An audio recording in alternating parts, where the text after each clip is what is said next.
Let's bring in Florida Congressman Aaron Bean. He's co-chair of the DOGE caucus in the House. I want to put on the screen for our viewers some of the cuts that Elon Musk's DOGE committee have made because they are substantial. He says it should be fairly easy to get to $1 trillion in government spending cuts. Do you agree? That seems like a huge amount of money.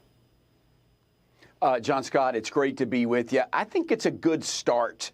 It's a good start. And the more I watch your coverage of just people having a meltdown, where you've got Elon and his team working to find waste, fraud, and abuse, who could be against that? And it seems that just misinformed people don't understand how fragile our government is, how our government can't pass any type of reasonable audit. So we support a complete review of how we spend money, the process of which we do so. It's long overdue. And to the American people watching right now, if we don't, we will go belly up sometime in the near future.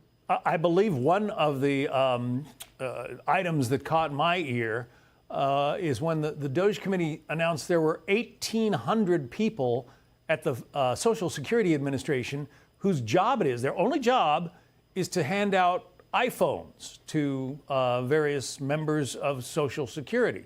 And they indicated that they could do 2 of those a day and cover, each person could hand out 2 phones a day and cover the entire workforce. It seems like an extraordinary amount of waste. It is an extraordinary amount of waste, and the spotlight is being shined. And again, I'm still trying to grasp, John Scott, who could be against waste, fraud, and abuse to preserve our way of life, to preserve the promises. Our country has made so many promises to seniors, to veterans, and this is our way of getting financially healthy so that we can make those promises. I think it was at the IRS that has those 1,400 employees that their only job is to give out a cell phone or a laptop, and they could do it within a month, yet here we are. John, you have to remember, too, the Biden administration added over 200,000 federal employees. It was one of the largest growths of our federal government since the 1800s. So they're only they're right sizing. It has to be done. Has to be done. Sometimes it's when you go through change is not easy. But in order to get healthy financially and otherwise, we have to do it. You talked about keeping our promises to veterans and seniors. Here's some of the talk about protecting Social Security by the DOGE committee. Listen. As a result of the work of DOGE, legitimate recipients of Social Security will receive more money, not less money. There are over 15 million people that are over the age of 120 that are marked as alive in the Social Security system. They get phone calls every day of people trying to change direct deposit information. So when you want to change your bank account, you can call Social Security. We learned 40% of the phone calls that they get are from fraudsters. 15 million people over the age of 120 in this country apparently drawing Social Security benefits. It's appalling. It is appalling. And I wish anybody that's on the fence on DOGE, for whatever reason, has become a hot topic.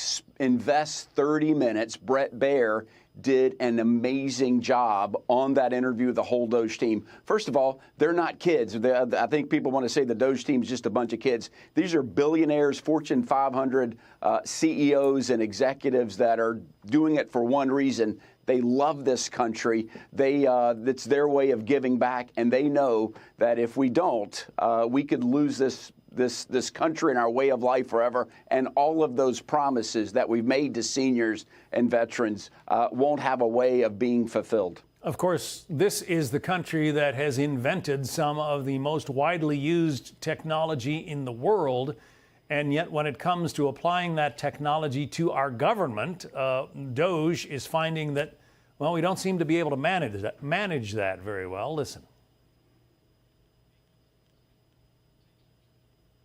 By some estimates, government IT costs about $100 billion, and it's funding systems that are over 50 years old, in the case of something like Social Security or the IRS. So really critical systems are old, they cost a lot of money to maintain, and they can be, the efforts to improve them are often very delayed. So I thought I'm a software engineer that maybe can make a difference here. I mean, you know, most Americans, if they have a laptop computer, they keep it, I don't know, 3, 4, 5 years, and then they go get a new one. It sounds like the government hasn't been doing that.